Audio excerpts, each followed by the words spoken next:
Hello मेरे प्यारे बच्चों, तो कैसे हो आप सभी लोग। बच्चों, उम्मीद करते हैं आप सभी लोग स्वस्थ होंगे, मस्त होंगे, तंदुरुस्त होंगे और अपनी अपनी पढ़ाई में पूरी तरीके से व्यस्त होंगे। मैं मनमोहित, आपका हिंदी अध्यापक डाउट नट के इस बेहतरीन प्लेटफॉर्म पर सभी बच्चों का बहुत बहुत वेलकम करता हूं, स्वागत करता हूं। तो बच्चों, नए अध्याय की शुरुआत करेंगे और इसी के साथ आपको बता दें कि भैया हम गद्यांश से हम निकल चुके हैं। गद्यांश हमने पूरा कर लिया है, पद्यांश हमने सारे चैप्टर करवा दिए हैं। अब चलते हैं कथा साहित्य पर। जी हाँ, और आज हम क्या पढ़ेंगे? आज पढ़ेंगे भैया पंचलाइन। जी हाँ, एक बेहतरीन जो है कृति है फणीश्वर नाथ रेणु जी की। इसके लेखक कौन है?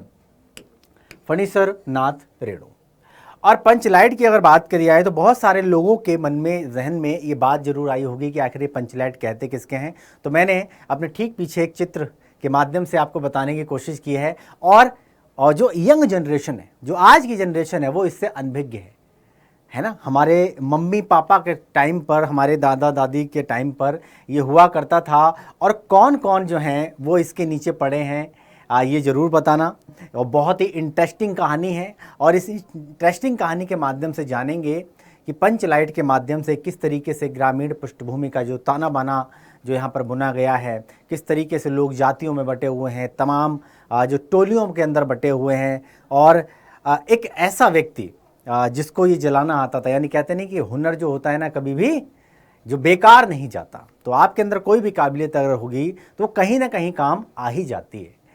क्लियर? तो पंचलाइट जलाने का भी एक अपना एक तरीका होता था। और एक व्यक्ति जिसको बहिष्कृत कर दिया गया था, समाज से निकाल दिया गया था, उसका हुक्का पानी बंद कर दिया था, उस पर जुर्माना ठोक दिया था। तो किस तरीके से एक जलाने का जो हुनर उसे आता था, उसके एक हुनर की वजह से उसके सारी की सारी जो गलतियां हैं उस पर पर्दा डाल दिया जाता है, उसको बड़ी ही सम्मान की दृष्टि से देखा जाता है। क्लियर? तो आइए सबसे पहले जानते हैं। तो पहले पढ़ेंगे लेखक का जीवन परिचय। क्या पढ़ेंगे? लेखक का जीवन परिचय। उतना ही जरूरी है जितना जरूरी है पाठ है। बहुत ही इंटरेस्टिंग कहानी है, आपको बताएंगे, पढ़ेंगे। क्लियर? और गद्यांश की पहले गद्यांश के यहाँ पे सारांश करेंगे।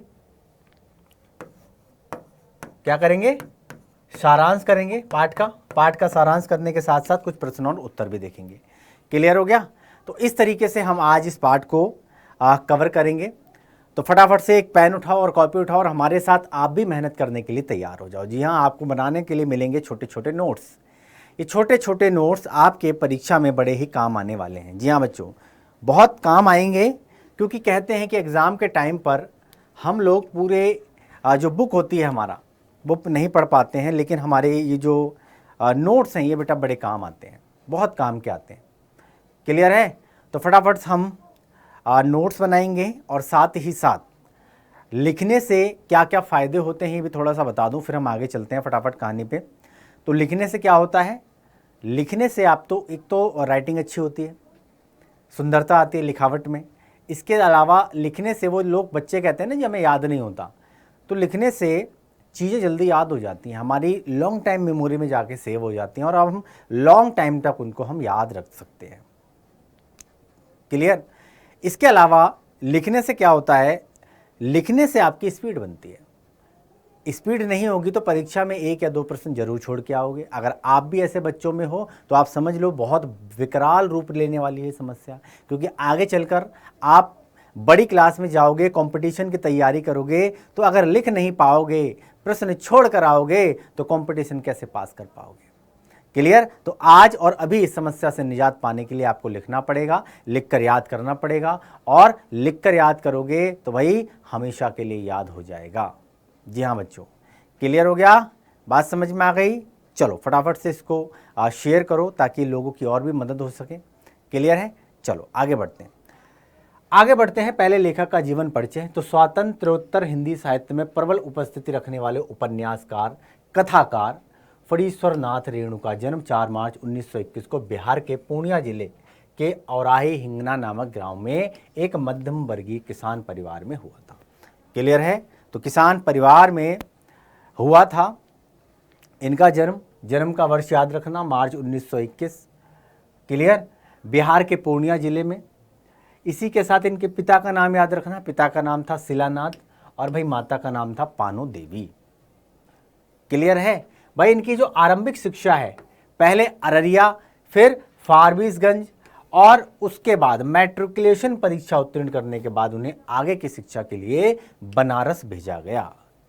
क्लियर, बनारस भेज दिया गया, लेकिन वहां अधिक समय तक ये टिक नहीं सके और ये वापस से बिहार लौट कर आ गए। कहते नहीं कि जिस इंसान, कहते नहीं कि उसकी जो जड़ें जहां होती हैं उसको वहीं अच्छा लगता है।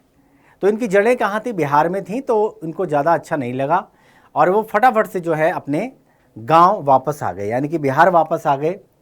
और इसके बाद उन्होंने भागलपुर के एक कॉलेज में दाखिला लिया और सक्रिय राजनीति से संलग्न होने लगे, यानी कि राजनीति में धीरे धीरे सक्रिय होने लगे। यहाँ वो समाजवादी आंदोलन के प्रभाव में भी आए और 1942 के स्वतंत्रता आंदोलन में इन्होंने खुलकर भाग लिया। क्लियर, और इस कारण जेल भी गए। बहुत सारे ऐसे इतिहासकार हैं, बहुत सारे लेखक हैं, कवि हैं जिन्होंने अनेक आंदोलनों में भाग लिया। स्वतंत्रता आंदोलनों में भाग लेते हुए उन्हें जेल की यात्राएं भी करनी पड़ी। उन्हीं में एक थे फणीश्वर नाथ रेणु। इनका जन्म स्थान भारत नेपाल सीमा के निकट था और इस कारण इनकी स्वाभाविक रुचि नेपाल की सशस्त्र क्रांति में भी रही। यानी कि एक इंसान हिंदुस्तान की स्वतंत्रता संग्राम में भी पार्टिसिपेट करता था और धीरे धीरे नेपाल की सशस्त्र क्रांति में भी इन्होंने भाग लिया और भाई इनमें रुचि थी। और 1950 में जब नेपाल की एक तंत्रीय राजशाही के विरुद्ध संघर्ष छिड़ा, पहले वहाँ पर क्या था? राजशाही थी, एक राजा का शासन हुआ करता था, राज शासन। और आपको बता दें दुनिया का एकमात्र हिंदू राष्ट्र है नेपाल, जहाँ पहले राजशाही हुआ करती थी, राजा का शासन हुआ करता था, है ना। वक्त बदला और आज वहाँ पर भी लोकतंत्र की स्थापना है, लेकिन उस वक्त जो संघर्ष छिड़ा तो एक क्रांतिकारी के रूप में वो भी विद्रोही सेना के साथ रहे। वो विद्रोहियों द्वारा परिचालित नेपाल रेडियो के प्रथम डायरेक्टर जनरल भी बने और वह लंबे समय तक कम्युनिस्ट पार्टी के सदस्य भी रहे। क्लियर, इनके व्यक्तित्व का विकास एक सजग नागरिक और देशभक्त के साथ ही एक सृजनात्मक लेखक के रूप में होने लगा था। रेणु जी 1952-53 में दीर्घकाल तक रोगग्रस्त रहे, यानी कि एक बीमारी की चपेट में आ गए और इस कारण वो सक्रिय राजनीति से थोड़े से दूर हटकर साहित्य सृजन की ओर प्रवृत्त हुए। क्लियर है, साहित्य में थोड़ी सी रुचि दिखाई, आगे बढ़े और यद्यपि इनकी राजनीतिक सजगता अंतिम समय तक भी बनी रही। कहते नहीं है राजनीतिक व्यक्ति चाहे किसी बीमारी में हो, चाहे वो किसी भी चाहे वो घर में रहे, बाहर रहे, लेकिन वो प्रत्यक्ष या परोक्ष रूप से वो राजनीति के बारे में जो है जिज्ञासु होता ही होता है। और देश में आपातकाल का उन्होंने कड़ा विरोध किया था जब इमरजेंसी लगी थी। 1952 में प्रकाशित हुए उनके पहले उपन्यास मैला आंचल ने उन्हें हिंदी साहित्यिक जगत में स्थापित कर दिया। यानी कि इनकी यहाँ से ख्याति इनकी बड़ी और देश और दुनिया में ये विख्यात हुए, इनको जाना जाने लगा। फणीश्वर नाथ रेणु को हिंदी साहित्य में एक आंचलिक युग की स्थापना का श्रेय दिया जाता है। किसकी?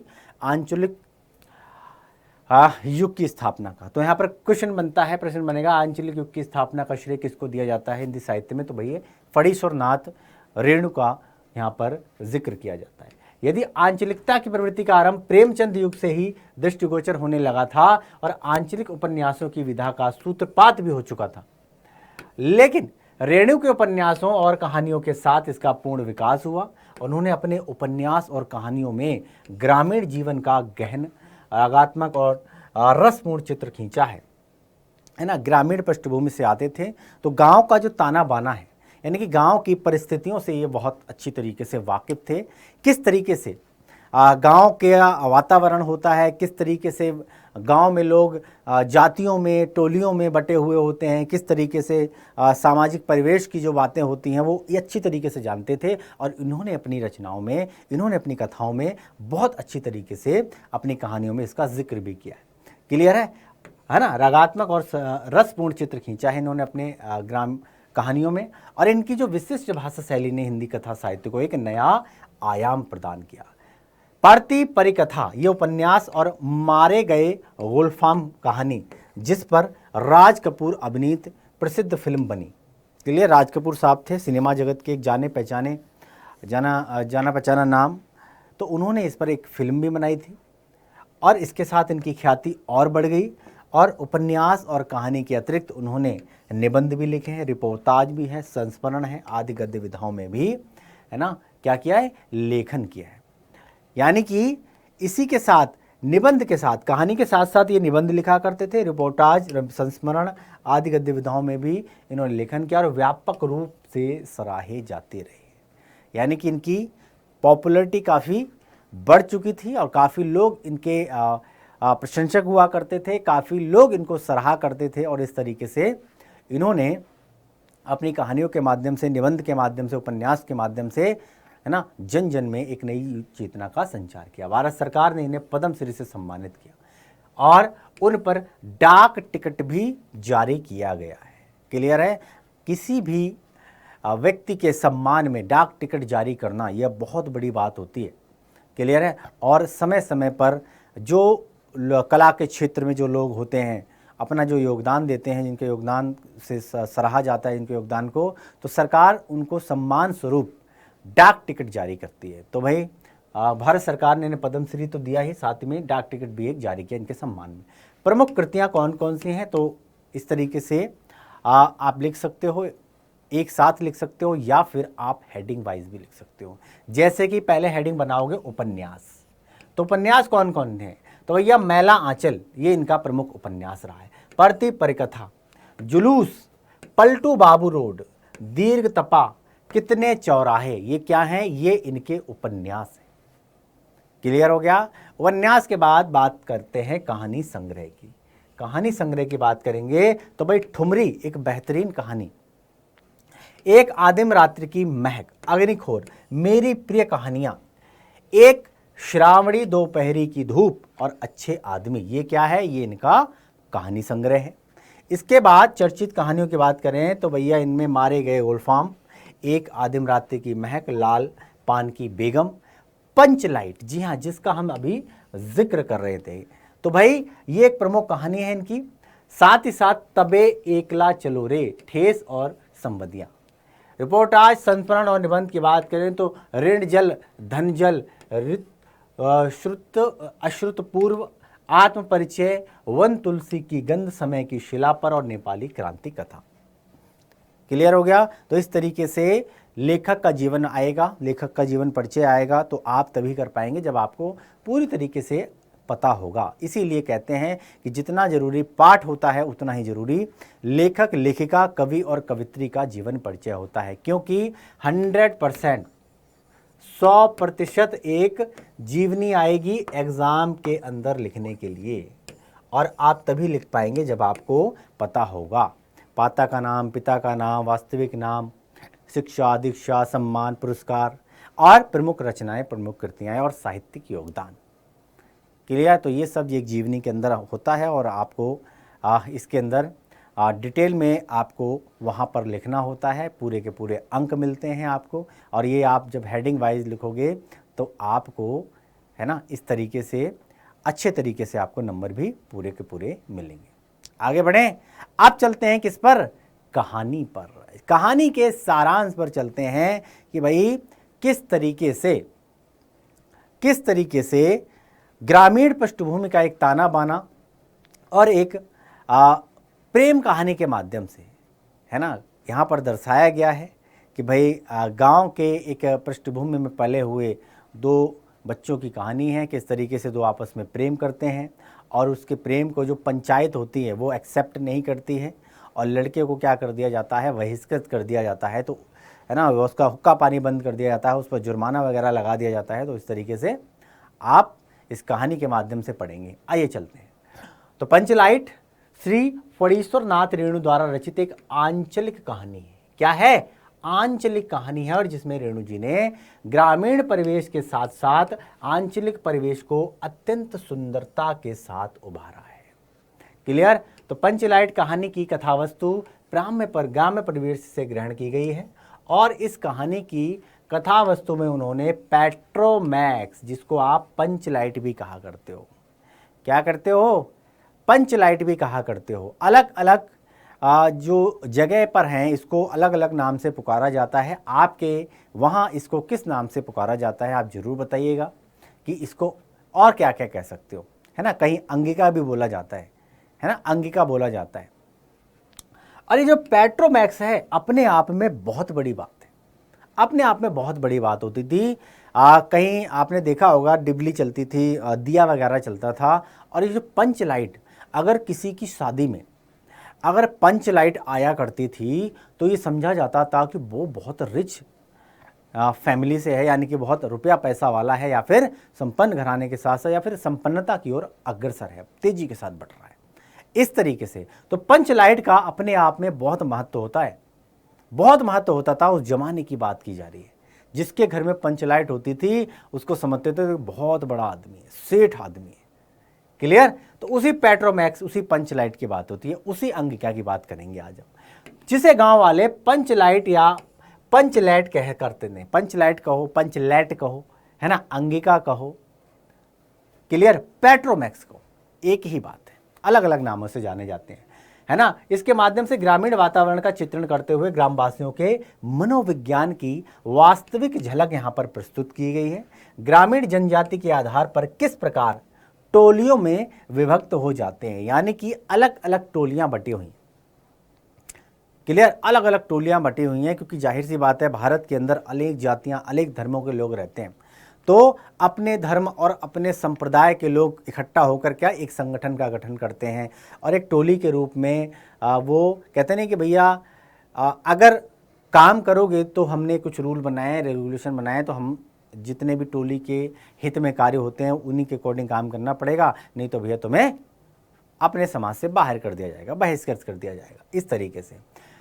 तो भाई परस्पर ईर्ष्या द्वेष के भावों से भरे रहते हैं, और इसका बड़ा ही जीवंत यथार्थ रूप इस कहानी में उभारा गया है। ग्रामांचल का वास्तविक चित्रण ही इसकी कथा वस्तु का उद्देश्य है। क्लियर? चलो भाई, तो आइए समझते हैं कहानी के सारांश के माध्यम। तो भैया रामनवमी बड़े ही धूमधाम से मनाया जाता है, और बिहार के एक छोटे से गांव की ये कहानी है। और रामनवमी का जब त्यौहार आता है तो आपको पता होगा बड़े ही धूमधाम से पूरे देश के अंदर इसको मनाया जाता है। तो रामनवमी का मेला लगा हुआ है, और मेले में इस बार महतो टोली, इसको याद रखो, किसको? महतो टोली, क्लियर, अलग अलग टोलियां पटी हुई हैं, राजपूत टोली, है ना, महतो टोली, इसी तरीके से अलग अलग जातियां, अलग अलग समुदायों की टोलियां बटी हुई हैं। गांव में इस बार महतो टोली के पंचों ने एक पेट्रोमैक्स खरीदा। क्लियर है? क्या खरीदा? पेट्रोमैक्स खरीदा। जुर्माना जिस व्यक्ति पर लगाया गया था, जुर्माना हर बार जो जुर्माना भरता था, उस जुर्माने से जो रकम इकट्ठी हुई थी उससे क्या खरीदा? पेट्रोमैक्स खरीदा। पेट्रोमैक्स खरीदा, और इस पेट्रोमैक्स को गांव वाले पंचलेट कहकर पुकारा करते थे, पंचलेट कहा करते थे इस पेट्रोमैक्स को। क्लियर है? क्योंकि गांव में सभी टोलियों के पास पंचलेट थी। क्लियर? तो महतो टोली को भी पंचलेट, है ना, कहते हैं बड़े, ये तो आप नाक का सवाल है कि सबके पास है और हमारे पास नहीं है। क्लियर? तो उन्होंने उस पैसे से क्या किया? पेट्रोमैक्स खरीदा, जिसको आप पंचलेट कहते हो। और पंचलेट खरीदने के बाद जो 10 रुपये बचे, यानी कि पैसे 10 रुपये उसमें से बच भी गए थे खरीदने के बाद, उन पैसों से पंचलेट खरीदने के बाद 10 रुपये अगर अलग से बचे, उनसे पूजा की सामग्री भी खरीदी गई। क्लियर है? पूजा की सामग्री क्यों खरीदी गई? आपने देखा होगा कि हाँ, हमारे समाज के अंदर एक हमारी संस्कृति कहती है कि जब कोई नई चीज़ खरीदा जाती है, जब कोई नई चीज़ खरीदते हैं तो कहते हैं नहीं कि उसकी पूजा अर्चना कर लो, है ना, थोड़ा सा पूजा अर्चना कर लोगे तो थोड़ा सा अच्छा हो जाएगा। तो शुभ मुहूर्त निकाल कर उसका पूजा करते हैं, तो उसके लिए पूजा सामग्री खरीदी गई, और सबको पंचलेट आने की प्रसन्नता थी। गाँव में ये जो महतो टोली के सारे सदस्य जितने भी लोग थे इसमें सम्मिलित थे, सारे लोग बड़े ही खुश थे, क्योंकि भैया अब हमारी यहाँ भी पंचलेट आ गई है, हमारे यहाँ भी पेट्रोमैक्स आ गया है। क्लियर हो गया? सारे लोग प्रसन्न थे, और इस खुशी में कीर्तन का आयोजन किया गया। सबको बुला लिया गया कि भैया क्या है, क्या बोले, कीर्तन का आयोजन किया गया है इस खुशी में, पंचलेट आई है हमारी टोली के अंदर। तो सबने कीर्तन का आयोजन कर लिया, सब लोगों को बुला लिया, खूब आयोजन किया गया बढ़िया से, धूमधाम से, सब लोग खुश थे। और थोड़ी देर में टोली के सभी लोग पंचलेट देखने के लिए एकत्र हो गए। कि बड़े कौतूहल का विषय बना था कि भैया पंचलेट कैसी होती है, जब ये जलेगी, जब इसकी रोशनी होगी तो आहा, है ना। तो मतलब लोगों के अंदर जिज्ञासा थी, लोग देखना चाहते थे कि पंचलेट होती कैसी, पंचलेट की रोशनी में, क्योंकि पंच लाइट औरों के पास थी बट हमारे पास नहीं थी, तो हमारी अपनी खुद की पंच लाइट होगी, है ना। पेट्रोमैक्स जो जिसको बोला जाता है, पंच लाइट जिसको बोला जाता है, अंगिका जिसको बोला जाता है। तो एक बहुत बड़ी बात थी कि हमारे टोली में भी पंच लाइट आई है। तो भैया देखने के लिए लोग एकत्र हो गए और कुड़ कीर्तन तो था ही, और लेकिन प्रश्न पैदा हुआ कि पंच लाइट को जलाएगा कौन। भाई खरीद तो ली उत्साह में, उस समय किसी के दिमाग में नहीं आया किसी को जलाना आता है नहीं आता है। भाई एकदम से क्या हो गया, एकदम से लोग जो खुशी थी, जो प्रसन्नता थी, वो मातम में बदल गई, क्योंकि जलानी किसी को नहीं आती थी भैया, जलानी किसी को नहीं आती थी। अब ये तो वही वाली बात हो गई, सामान तो खरीद के ले आए लेकिन उसको यूज करना नहीं आता कि भैया कैसे होगा। अब सवाल होता कि भैया जलाएगा कौन, जलाना किसी को आता ही नहीं है, क्लियर है। और खरीदने से पहले किसी के दिमाग में बात नहीं आई थी कि ये जलाएगा कौन। ये निर्णय हुआ कि दूसरी पंचायत के आदमी को मदद से पंच लाइट नहीं जलाई जाएगी। भाई नाक का सवाल है, नाक का सवाल है कि भाई पंच लाइट हमारे पास है और हम में से किसी को जलानी आती नहीं है, लेकिन खबरदार किसी ने किसी दूसरी टोली की मदद ली, क्लियर है। हमारा नाक का सवाल है। अगल बगल वाले हंस रहे कि देखो देखो देखो, पंच लाइट खरीद लाए लेकिन जलानी किसी पर नहीं आती है। अब वो ये सोच रहे हैं कि कोई हमारे पास आएगा, है ना, हम जब जलाएंगे तो क्या होगा, हम ताना भी देंगे।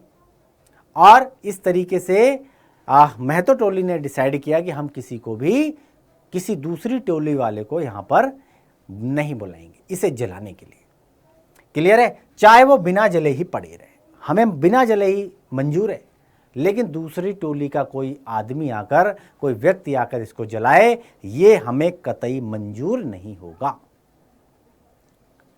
क्लियर हो गया, बात समझ में आ गई। और आगे चलते हैं। तो आज किसी ने अपने घर में डिबरी यानी कि डिबिया भी नहीं जलाई थी, मारे खुशी के। किसी ने आज डिबिया नहीं जलाई। डिबिया समझते हो, जैसे डिबिया होती है उसमें लौ एक बाती निकाल दी जाती है, उसके अंदर तेल डाला जाता है और रात के अंदर डिबिया की रोशनी में, और बहुत ही कम होती है उसकी रोशनी, है ना। पंच लाइट की रोशनी बड़ी तेज होती है, क्लियर। तो आज मारे खुशी के किसी ने डिबिया नहीं जलाई थी, क्योंकि सबको लगता था कि आज तो पंच लाइट यानी कि पंच लाइट जलेगी और उसी की रोशनी में आज तो धमाल होगा, क्लियर है। तो भाई पंच लाइट के ना जलने से पंचों के चेहरे उतर गए। अब पंच जो थे बड़े उदास, अब तो इज्जत का सवाल आ गया। पंचायत के लोग थे बड़े ही खामोश थे, बड़े उदास थे। उनके चेहरे से जो उदासी थी वो साफ झलक रही थी कि भाई ये क्या हो गया, ये क्या हो गया। हमारी जो खुशी थी वो मातम में बदल गई कि बताओ खरीद तो ली हमने, लेकिन खरीदते समय किसी ने नहीं सोचा इसे जलाना भी होता है। अब जलाना किसी को आता नहीं है।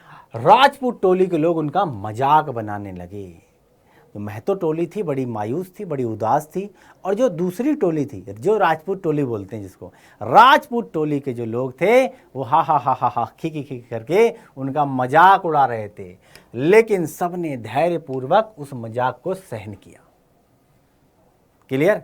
तो सबने क्या कि कोई लड़ाई हो जाती वहाँ पर, क्लियर है, वहाँ पर युद्ध छिड़ जाता और वाद विवाद बढ़े। इससे बढ़िया ऐसा है कि भैया थोड़ा सब्र कर लो, सब्र कर लो। धैर्य का उन्होंने परिचय दिया, बड़े ही बढ़िया तरीके से उन्होंने अपने आप को रोका, उस मजाक को सहन किया। वहीं पर थी गुलरी काकी की बेटी कौन, मुनरी। ये एक प्रमुख पात्रों में से एक है। तो गुलरी काकी की बेटी थी कौन, मुनरी। और मुनरी बैठी हुई थी, वो जानती थी कि गोधन, और ये मुनरी और गोधन क्या, ये दोनों प्रेम करते थे आपस में। गोधन मुनरी को चाहता था, और कहते नहीं है कि भैया प्रेम पर पहरा लगा देना, तो ये तो सदियों से चला आ रहा है। तो ये जो गोधन था ये क्या करता था, ये मुनरी को प्रेम करता था, क्लियर है। और ये सिनेमा देखने जाया करता था, बड़ा क्रेज होता था पुराने ज़माने में। हॉल पर पिक्चर लगी है और बहुत सारे ऐसे लोग होते थे जो पहला शो, है ना, पिक्चर पहली बार जब लगती थी तो पहला शो देखना, चाहे दुनिया इधर की उधर हो जाए, भैया पहला शो देखना है। और शो देख के बाद उसमें जो गाने होते हैं, है ना, गाने गाना, ये शौकिया तौर पे, है ना, फिल्मी अंदाज में गाने गाना, ये इसका काम था। ये गोधन को बड़ा मज़ा आता था सिनेमा देखने में और फिल्मी गाने गाने में। अब ये मुन्नी को चाहता था और मुन्नी को चाहता था और वो फिल्मी गाने गाया करता था, फिल्मी गाने गाया करता था। क्लियर है। और ये पंचों को पसंद नहीं था, लेकिन पंचलाइट जलाना जानता था ये। मुन्नी जानती थी कि गोधन को पंचलाइट जलाना आता है, लेकिन पंचायत ने गोधन का हुक्का पानी कर रखा था बंद। क्यों? क्योंकि मुन्नी गोधन से प्रेम करता था। मुन्नी जो है मुन्नी गोधन से प्रेम करती थी, और भाई उसने अपनी बात अपनी सहेली कनेली को बताई। कनेली के कान में कुछ बोला उसने जाके पंचों के सरदार को बता दिया जाके। क्लियर। कनेली ने यह सूचना सरदार तक पहुंचा दी कि गोधन पंचलाइट जलाना जानता है। जिस गोधन पर जुर्माना लगाया गया, जिस गोधन को समाज से बाहर निकाल दिया गया, जिस गोधन को जग का हुक्का पानी बंद कर दिया क्योंकि वो मुन्नी को प्यार करता था, मुन्नी को चाहता था, फिल्मी गाने गाता था, तो ये भैया पंचायत के जो सरदार था उसको समझ में नहीं आया और उसने क्या किया, उसको जुर्माना लगाकर भैया बाहर कर दिया। क्लियर है। सभी पंच सोच विचार में पड़ गए। सबने सोचा विचारा और भैया गोधन को बुलाया जाए अथवा नहीं, गोधन को बुलाएं या नहीं बुलाएं, आपस में लोग सलाह मशविरा कर रहे हैं कि भाई इस पे तो हमने जुर्माना लगा दिया है, इसको तो हमने समाज से बहिष्कृत कर दिया है। क्लियर। इसको तो टोली से बाहर कर दिया है हमने, तो इसे बुलाएं या ना बुलाएं। और अंत में उसे बुलाने का निर्णय लिया गया। क्यों? कि वो भैया नाक का सवाल था, नाक का सवाल था भैया। ठीक है। चलो आगे बढ़ते हैं। तो सरदार ने छड़ीदार को भेजा, लेकिन छड़ीदार के कहने से गोधन पंचलाइट जलाने के लिए नहीं आया, क्योंकि गोधन भी अपने आप में एटीट्यूड में आ गया था। क्लियर है। नहीं आया, नहीं जाते। क्लियर। और आखिर गुलरी काकी गोधन के झोपड़े में गई और उसे मनाकर ले आई। अब यहां पर क्या, मुन्नी की जो वो थी गुलरी काकी है ना, इसकी माँ थी ना, तो गुलरी काकी गोधन के झोपड़े में गई और उसे मना के ले आई। और गोधन ने पंचलाइट में तेल भरा और तभी गोधन ने पूछा कि स्पिरिट कहाँ है। अब ये एक नया सवाल आ गया, भैया स्पिरिट क्या होता है? स्पिरिट था ही नहीं, कोई जानता ही नहीं था। क्लियर है। स्पिरिट का नाम सुनकर सभी लोग उदास हो गए, लेकिन गोधन ने अपनी होशियारी से गरी के तेल की सहायता से ही पंचलाइट जला दिया। मुन्नी लेकर आई गरी का तेल और गरी के तेल से ही उसने क्या किया, पंचलाइट जला दी। बिना स्पिरिट के उसने पंचलाइट जला दी। इससे उसकी बुद्धिमत्ता का पता चलता है कि गोधन दिमाग का कितना तेज था। यानी कि सब लोगों ने उसका लोहा माना कि भाई स्पिरिट नहीं था हमारे पास, स्पिरिट नहीं है। और फिर गरी के तेल से, यानी कि जुगाड़, और जुगाड़ तो हमारा सदियों से चल रहा है। हमारे यहाँ हर चीज़ का जुगाड़ का, हर चीज़ का हमारे पास सॉल्यूशन होता है। तो गोधन ने इशारा किया और मुन्नी गरी का तेल लेकर आई। गरी यानी कि गोले का तेल। और गोले के तेल ने किसका काम किया? स्पिरिट का काम किया। और पंचलाइट एकदम भभक से जलने लगी। सारे लोगों के चेहरे खिल गए, सरदार खुश हो गया, सारे पंच जो हैं वो सर खुश हो गए। और पंचलाइट के जलने पर सभी लोगों में प्रसन्नता की लहर दौड़ गई। क्लियर। वो जो राजपूत टोली थी जो क्या कर रही थी, मजाक बना रही थी, उसका चेहरा, तो उनके जो टोली के जो चेहरे थे वो देखने लायक थे। उदास हो गए कि भैया ये जली तो जली कैसे। तो भैया प्रसन्नता की लहर दौड़ गई, लोगों के दिल का मैल दूर हो गया। यानी कि लोगों के दिल में जो गोधन था उसके प्रति जो एक अलग ईर्ष्या भाव थी, है ना, तो मन का जो मैल था वो भैया गोधन के प्रति सबका वो दूर हुआ। क्यों? क्योंकि आज उसने समाज की इज्जत बचाई थी, समाज की नाक कटने से बचाई थी। क्लियर हो गया। आगे बढ़े। चलो, कीर्तनिया लोगों ने एक स्वर में महावीर स्वामी की जय ध्वनि की, जय हो महावीर स्वामी की। और इस तरीके से कीर्तन की शुरुआत हो गई और गोधन ने सबका दिल जीत लिया। आज गोधन ना होता तो भैया पंचलाइट ना जलती और भैया क्या होता, समाज में जो महतो टोली है उसकी नाक कट जाती। तो आज सरदार जो था, टोली का सरदार था, उसका सर जो था वो गर्व से एकदम ऊंचा हो गया था। सारे पंच जो हैं अपने आप को गौरवान्वित महसूस कर रहे थे। जितने समाज के लोग थे वो सब गोधन को क्या कर रहे थे, सब ने गोधन को हाथों हाथ लिया, है ना। तो मन का जो मैल था गोधन के प्रति सबका दूर हो गया। अब गोधन स्टार बन गया था। सबकी नज़र में गोधन की इज्जत जो है वो काफ़ी बढ़ गई थी। किसकी वजह से? सिर्फ एक गुण की वजह से कि भाई उसको पंच लाइट जलाना आता था। क्लियर है भैया? सारे खून माफ, सारी गलतियां माफ, एक अच्छाई की वजह से। क्लियर है? तो एक गुण की वजह से। क्लियर? मुनरी ने हसरत भरी निगाहों से गोधन की ओर देखा। क्लियर है? क्योंकि दोनों आपस में प्रेम करते थे।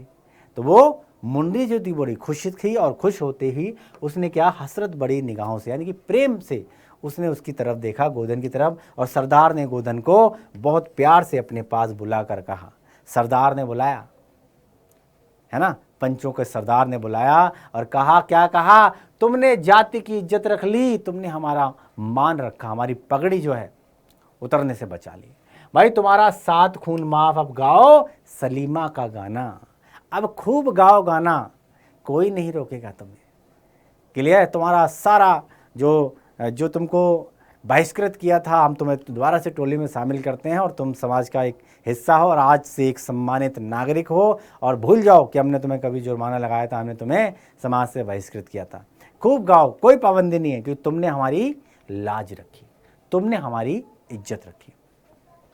क्लियर है? और अंत में गुलरी काकी ने गोधन को रात के खाने पर भी निमंत्रित किया, इनविटेशन दे दिया कि लल्ला शाम को खाने पे आना। देखो कितनी इज्जत हो रही है, देखो कितनी इज्जत हो रही है ना। और गोधन ने एक बार फिर से मुनरी की ओर देखा, प्यार से मुनरी की तरफ देखा, और उससे दृष्टि मिलते ही लज्जा के कारण मुनरी की पलकें झुक गई, है ना। जब कोई प्रेमी अपनी प्रेमिका को निहारता है तो प्रेमिका की आंखें जो होती हैं वो लज्जावश, क्या कहते हैं कि लाज और शर्म जो है स्त्री का गहना होता है। क्लियर? तो वही लज्जावश जो है उसने अपने पलकों को झुकाया। तो इस तरीके से गोधन ने सम्मान पूर्वक अपनी टोली है उसका सम्मान जो है उसको बनाए रखा, और उसका जो सम्मान है वो गिरने नहीं दिया। और इस तरीके से सरदार खुश हो गए, पूरे पंच खुश हो गए, और उस पर जुर्माना जो था वो हटा लिया गया, दोबारा से उसको टोली में शामिल कर लिया गया। और आज से गोधन क्या हो गया, एक समाज का सम्मानित नागरिक हो गया। सभी लोग उस पर प्यार लुटाने लगे। समझ में आ गया? क्लियर हो गया? चलो अब इसमें पंचलाइट कहानी के जो मुख्य पात्र है उसका चरित्र चित्रण करना है। मुख्य पात्र कौन है? गोधन है। क्लियर? तो इसका चरित्र चित्रण कैसे करेंगे? तो गोधन पंचलाइट कहानी का सर्व प्रमुख पात्र और उसका नायक है, यानी कि हीरो है। क्लियर है? उसके चरित्र में निम्नलिखित विशेषताएं दृष्टिगोचर होती हैं। पहला है भोला भाला अल्हड़ ग्रामीण युवा। गोधन महतो टोले का भोला भाला अल्हड़ ग्रामीण युवा है, और उसकी अल्हड़ता का आलम यह है कि वो पंचायत के तमाम विरोध के बाद भी सिनेमा का गाना हम तुम से मोहब्बत करके सनम, क्योंकि वो अपनी प्रेमिका के लिए गाया करता था। क्लियर है? ऑब्जेक्शन, टोली वाले ऑब्जेक्शन लगाते थे, लेकिन इसके बाद भी वो सिनेमा का गाना गाता था। और भैया ये उसने गाना नहीं छोड़ा, और उससे इस अल्हड़पन की उसे सज़ा भी मिलती है। गांव की पंचायत सज़ा के रूप में उस पर 10 रुपया जुर्माना लगाती है। कितने रुपया? प्रश्न आएगा कितने रुपये जुर्माना लगा था? भैया गोधन पे पंचायत ने 10 रुपये का जुर्माना लगा दिया। उसका हुक्का पानी बंद कर देती है पंचायत। दूसरा क्या है? चतुर था और होशियार था। पहला क्या था? भोला भाला अल्हड़ ग्रामीण युवा था ये। दूसरा क्या था?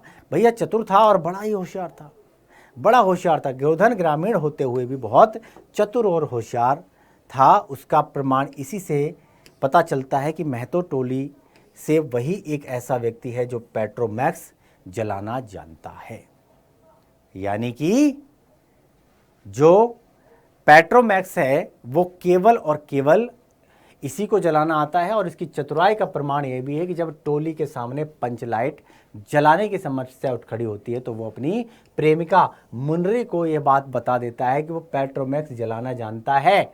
मुनरी उसकी इस बात को पंचायत तक पहुंचा देती है और पंचायत उसकी होशियारी पर मुग्ध हो जाती है। इसका वर्णन कहानीकार ने इस रूप में किया है कि उपस्थित जनसमूह में फिर मायूसी छा गई, लेकिन गोधन बड़ा होशियार लड़का है, बिना स्पिरिट के ही पंचलाइट जलाएगा। किससे? गरी के तेल से। क्लियर हो गया? इससे पता चलता है कितना होशियार है। लोगों के दिल का मैल दूर हो गया। गोधन बड़ा काबिल लड़का है, बड़ा ही होशियार है। तीसरा है बड़ा ही स्वाभिमानी युवा। भाई गोधन बड़ा स्वाभिमानी हुआ है, पंचायत के हुक्का पानी बंद किए जाने को उसने अपना अपमान समझा। जाहिर सी बात है, सबका मान सम्मान तो देखो सबका होता है, जाहिर सी बात है। इसीलिए वो पंचायत द्वारा पंचलाइट जलाने के लिए बुलाए जाने पे वहां जाने से मना कर देता है। क्लियर है भैया, आत्मसम्मान भी कोई चीज होती है, क्यों जाएं भाई। और छड़ीदार जब जो सरदार होता है वो छड़ीदार को भेजता है उसे बुलाने के लिए, लेकिन वो छड़ीदार के कहने पर नहीं जाता है। क्लियर है। और व्यंग्यपूर्ण पर कहता है, क्या कहता है, पंचों की क्या प्रतीत है, कोई कल कब्जा जो है बिगड़ गया तो मुझे दंड जुर्माना भरना पड़ेगा। यानी कि ये कहता है कि भैया कहीं पुर्जा उर्जा कहीं बिगड़ गया, कल को फिर जुर्माना भरना पड़ेगा मुझे। क्लियर, मना कर देता है। और जिस मुनरी काकी के कहने पर उसे सजा सुनाई गई थी, उसी के मनाने पे वो पंचलाइट जलाने के लिए आता है। जिस मुनरी काकी की वजह से पंचायत ने उसको बहिष्कृत कर दिया है, उस पर जुर्माना लगा दिया, वही मुनरी काकी उसको मनाने के लिए उसके झोपड़े में जाती हैं, और जाती ही नहीं है, मना के भी लाती हैं। और मना के भी नहीं लाती हैं, रात को खाने पर भी बुलाती हैं। क्लियर हो गया। चलो भाई, समाज की प्रतिष्ठा के प्रति संवेदनशील गोधन अपने समाज की मान प्रतिष्ठा के प्रति अत्यंत ही संवेदनशील है। पंचायत ने उस पर 10 रुपए जुर्माना किया और उसका हुक्का पानी भी बंद कर दिया, किंतु जब उसी पंचायत और समाज की प्रतिष्ठा पर बनाई तो वो अपने पूर्व के अपमान को भुलाकर पंचलाइट जलाने के लिए तैयार हो गया। इससे पता चलता है कितना संवेदनशील है। यानी कि उस पर जुर्माना लगा, उसको बहिष्कृत किया, उसका हुक्का पानी बंद कर दिया, लेकिन उसी समाज पर जब बनाई, उसकी समाज की मान प्रतिष्ठा पर जब आंच आई तो उसकी मान और प्रतिष्ठा के लिए वो सबसे पहले खड़ा हुआ जाकर। क्लियर हो गया। चलो भाई, और भाई बिना स्पिरिट के भी पंचलाइट जलाकर अपने समाज, जाति और पंचायत की मान प्रतिष्ठा की उसने रक्षा की। क्लियर है। इससे पता चलता है कितना संवेदनशील, कितना परिपक्व व्यक्ति था गोधन। तो इस तरीके से हमने एक कैरेक्टर को डिफाइन किया। आगे बढ़ते हैं। इस प्रकार कहानीकार ने गोधन का एक प्रगतिशील जनहितकारी युवा के रूप में यहाँ पर प्रस्तुत करके एक संदेश दिया है। क्या दिया? एक मैसेज दिया है कि व्यक्तिगत मान प्रतिष्ठा से देश, जाति और समाज की प्रतिष्ठा कहीं अधिक महत्वपूर्ण होती है। अरे आपको किसी ने गाली दी थी, इससे क्या होता है ना, आपको किसी ने अपमानित कर दिया, इससे क्या होता है। लेकिन बात अगर अपने समाज की आए, बात अपने परिवार की आए, बात अपने देश की आए, तो व्यक्ति अपना पर्सनल ईगो जो है ना साइड में रख देता है। अरे हमारा अपमान हुआ तो क्या हुआ, हमारे देश का अपमान नहीं होना चाहिए। अरे मेरा हो गया तो क्या हुआ, कोई दिक्कत नहीं है, मेरे परिवार का नहीं होना चाहिए, मेरे समाज का नहीं होना चाहिए। क्लियर है। तो देश सर्वप्रथम, उसके बाद हम अपना अपमान सह लेंगे, लेकिन देश का अपमान नहीं सहेंगे, समाज का अपमान नहीं सहेंगे, है ना, परिवार का अपमान नहीं सहेंगे। क्लियर हो गया है ना। तो ये संदेश दिया है कि व्यक्तिगत मान प्रतिष्ठा से देश, जाति और समाज की प्रतिष्ठा कहीं अधिक महत्वपूर्ण होती है और व्यक्ति को सब प्रकार से उसकी रक्षा करना चाहिए। क्लियर हो गया, बात समझ में आ गई। तो इस तरीके से पता चलता है कि गोधन अपना जो उसका अपमान हुआ, उसको अपमान समझता है, वो अपना अपमान भूलकर वो अपने समाज की मान मर्यादा प्रतिष्ठा को ध्यान में रखते हुए वो उसके हित में खड़ा हो जाता है। क्लियर हो गया।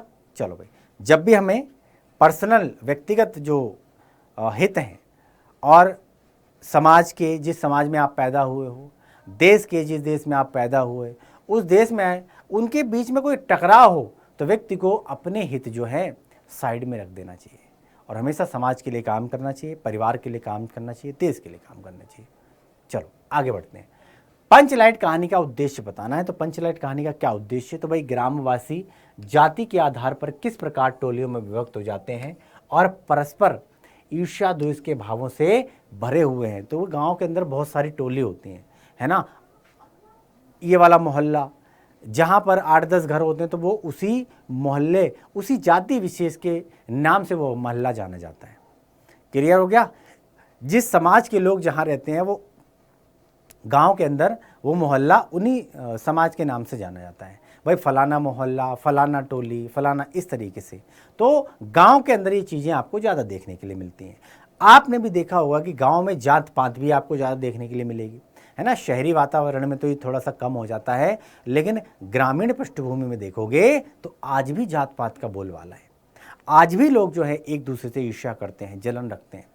हालांकि अब थोड़ा सा कम है, बट है, अभी भी है ना। तो ईर्ष्या द्वेष से भरे हुए होते हैं। इसका बड़ा ही सजीव और यथार्थ चित्रण इस कहानी में किया गया, क्योंकि ग्रामीण पृष्ठभूमि से आते हैं लेखक और उनको पता है किस तरीके से ग्रामीण पृष्ठभूमि का ताना बाना होता है। परोक्ष रूप से रेणु जी ने ग्राम सुधार की जो प्रेरणा भी दी है, और इसी के साथ कहानीकार ने यह भी सिद्ध किया है कि आवश्यकता बड़े से बड़े संस्कार और निषेध को अनावश्यक सिद्ध कर देती है। यानी कि आवश्यकता, आपके अंदर लाख अवगुण क्यों ना हो, आपके अंदर हजार बुराई क्यों ना हो, लेकिन एक चीज जो एक गुण जो है वो उन सब पर क्या कर देता है, सबको ढक देता है। सारी बुराइयां, सारे जितने भी आपके जो अवगुण हैं उनको ढकने का काम करता है एक गुण, केवल और केवल एक गुण। क्लियर है? आगे बढ़ते हैं, आगे करते हैं। और प्रश्न के रूप में अगर बात करी जाए तो पहला प्रश्न यहाँ पर, गांव में कुल कितनी पंचायतें थी, ये पहला प्रश्न आएगा। गांव में कुल कितनी पंचायतें थी, है ना। कितने लोग कितने गुट में बटे हुए थे, कितने, तो बताना है फटाफट। तो भैया गांव के अंदर 8 पंचायतें थी। कितनी पंचायतें थी? 8 पंचायतें थीं। अलग अलग टोलियों में लोग बटे हुए थे, और अलग अलग टोलियों में बटने के बाद जो महतो टोली थी, है ना, वो क्या करती है, वो एक पंचलेट खरीद के लाती है, क्योंकि सबके पास अपने अपने सभा करने की अलग जगह थी, जहाँ पर वो लोग अपनी अपनी अपना एक ग्रुप इकट्ठा होकर अपने समाज के लिए, अपने लोगों के लिए कार्य किया करते थे। इसी तरीके से एक टोली उनमें महतो टोली थी। महतो टोली के पास क्या है, पंचलेट नहीं थी, तो वो क्या करते हैं, जुर्माने की रकम से क्या करते हैं, पंचलेट खरीद के लाते हैं। और उत्सुकतावश कौतूहल इतना होता है कि भैया ले तो आए, लेकिन जलाना किसी को नहीं आता है। क्लियर है? तो कुल पंचायतें थीं 8। आगे बढ़ते हैं। पंचलेट कितने रुपए में खरीदी गई थी? तो भाई पंचलेट 5 कौड़ी में खरीदी गई थी। क्लियर है? A is the right answer. 4 option दिए हैं, 5 कौड़ी, 2 कौड़ी, 7 कौड़ी और 100 कौड़ी। क्लियर है? 5 कौड़ी।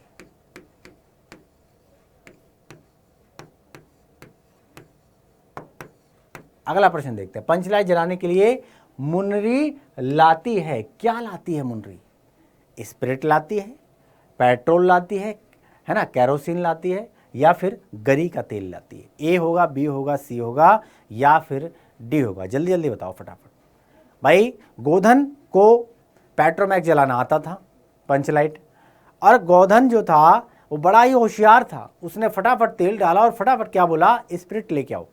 अब स्पिरिट तो थी नहीं, उसने कहा कोई दिक्कत नहीं है, उसने फटाफट मुन्नी को इशारा किया, मुन्नी क्या लेके आ गई, वही मुन्नी गरी का तेल लेकर आ गई, गरी का तेल लेकर आ गई।